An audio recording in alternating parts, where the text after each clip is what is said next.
ទាំងអស់គ្នានៅក្នុងថ្ងៃនេះណែខ្ញុំទិញបានត្រេន3ហើយត្រេនរបស់យើងឡើងល្អខ្លាំងមែនតើហ្មងណាខ្ញុំយកត្រេនហ្នឹងមកធ្វើបាយធៀបជាមួយនឹងក្រែមត្រេនតោះធ្វើជាមួយខ្ញុំទាំងអស់គ្នានេះដំបូងឡើយខ្ញុំចាប់ផ្ដើមលាងអង្គនេះដើម្បីដាំសិននេះអង្គតណើបណា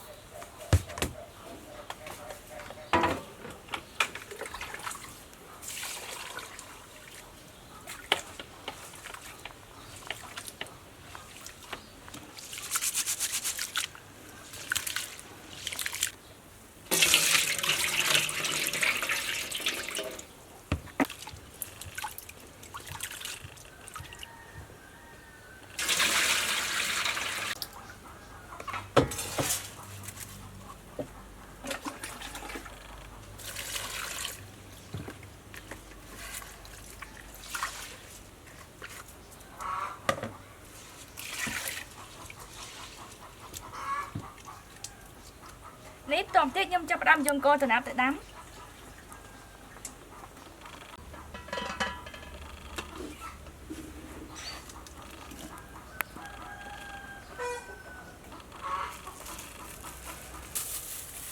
នេះតោះបន្តិចខ្ញុំចាប់ផ្ដើមពូជខ្ទិះដូងផលជាមួយនឹងទឹកឆ្អិន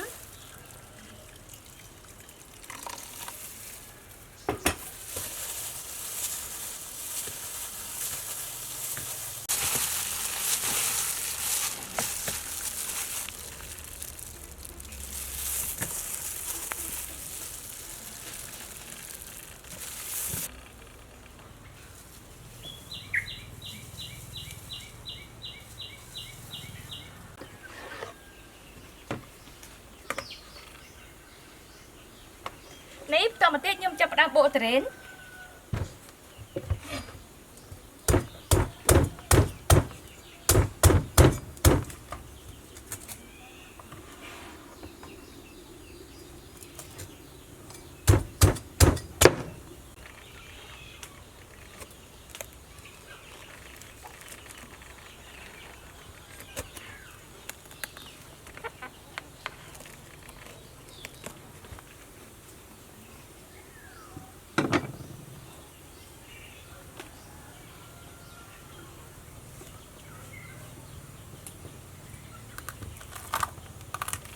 វ៉ាវ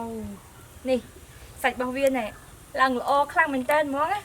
អូយហើយក្លិនឡើងឈ្ងុយចាស់មកហ្មង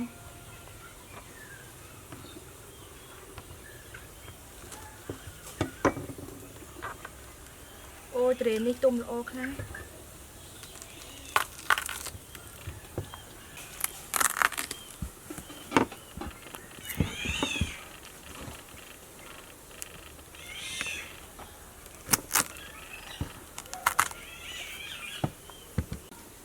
អូយណែសាច់ត្រេនណាអូយតំណមែនតើហ្មងណា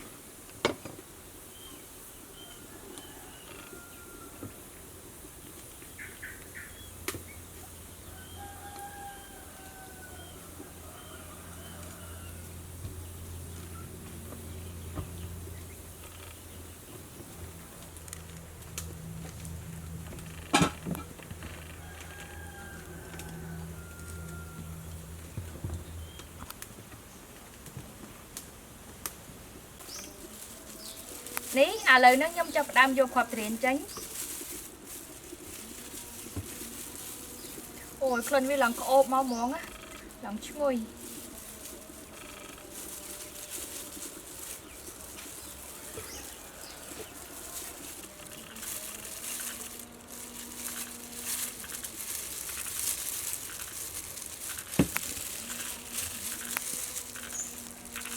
អូយត្រេនចេញចូលល្អ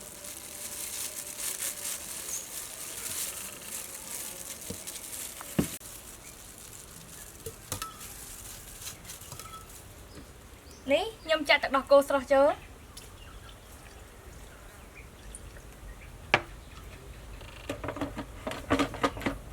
ដាក់ក្លុកវាសិន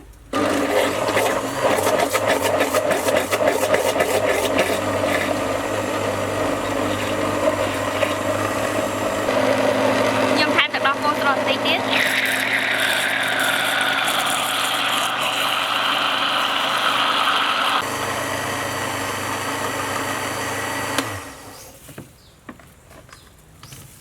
នេះទឹកខ្ទិះដូង ទឹកដោះគោខាប់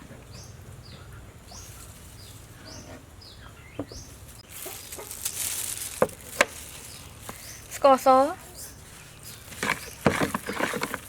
អំបិល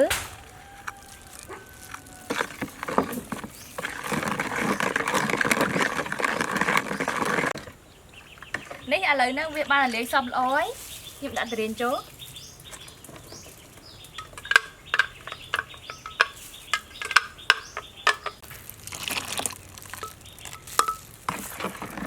អូឡើងតំណងចង់ញ៉ាំមែនតើហ្មងណា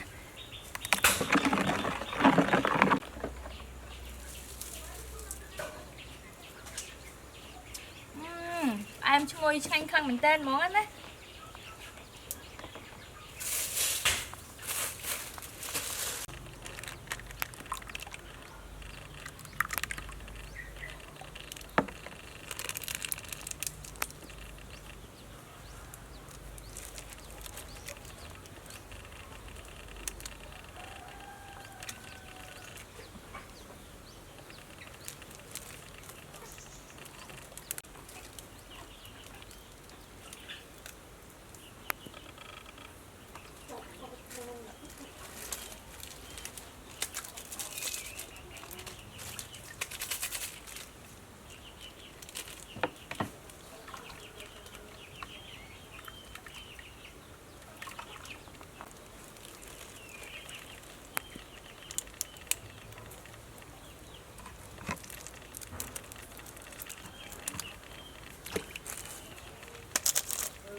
នេះតមកទៀតខ្ញុំចាប់ផ្ដើមយកក្រែមនេះទៅដាក់នៅក្នុងទូកកឥ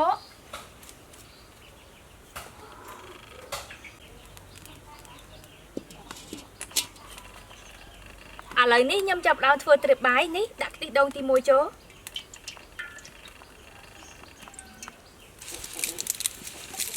ដាក់ស្លឹកតើយចូល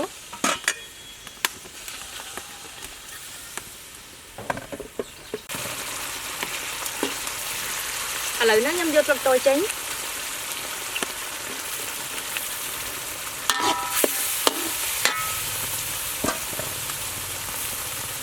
ដាក់អំបិលសាច់ក្រែមនេះខ្ញុំប្រើជាមួយនឹងស្ករត្នោតអូឡើងសូលអូហ្មងណា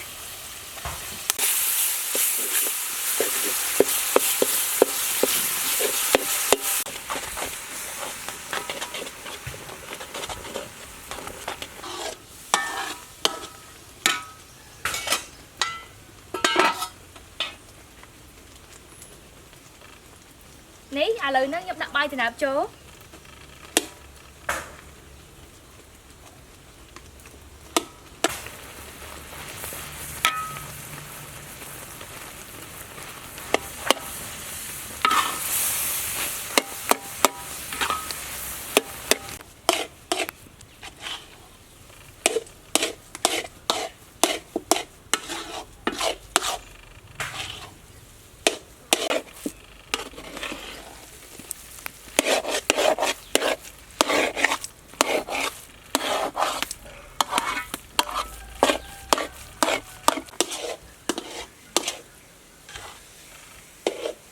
ក្លិនវាឡើងឈ្ងុយមកហ្មងណា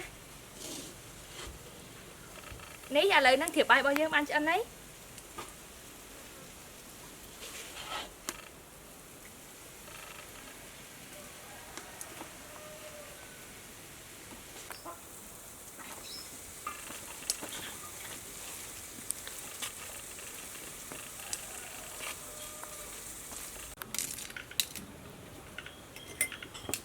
នេះខ្ញុំថែមប្រេងឆាបន្តិច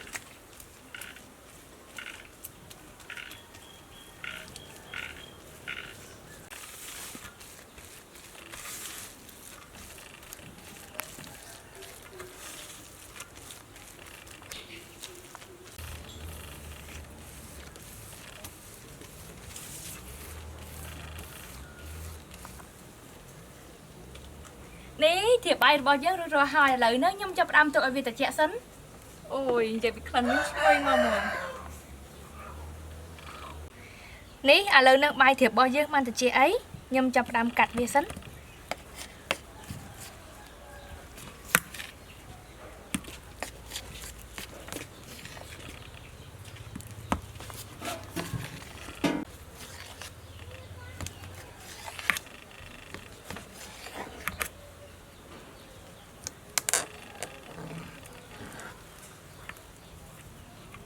អូយនេះល្អមែនតើហ្មងណា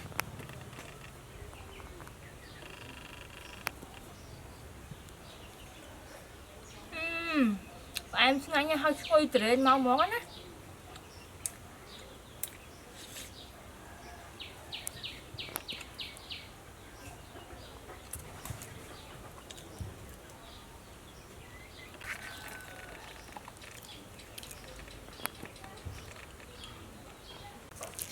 នេះឥឡូវហ្នឹងក្រែមត្រេនរបស់យើងបានកោអុយនេះតោះចាប់ផ្ដើមភ្លក់ជាមួយខ្ញុំទាំងអស់គ្នា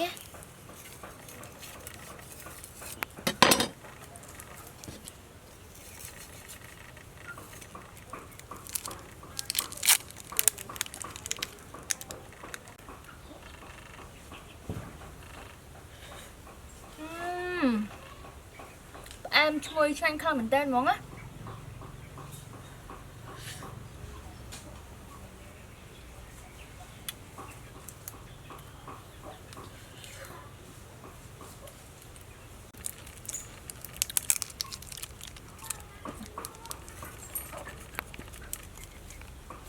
អូឡើងល្អខ្លាំងមែនតើអរគុណដល់ទាំងអស់គ្នាចំពោះការតាមដានទស្សនាវីដេអូរបស់ខ្ញុំបាយបាយ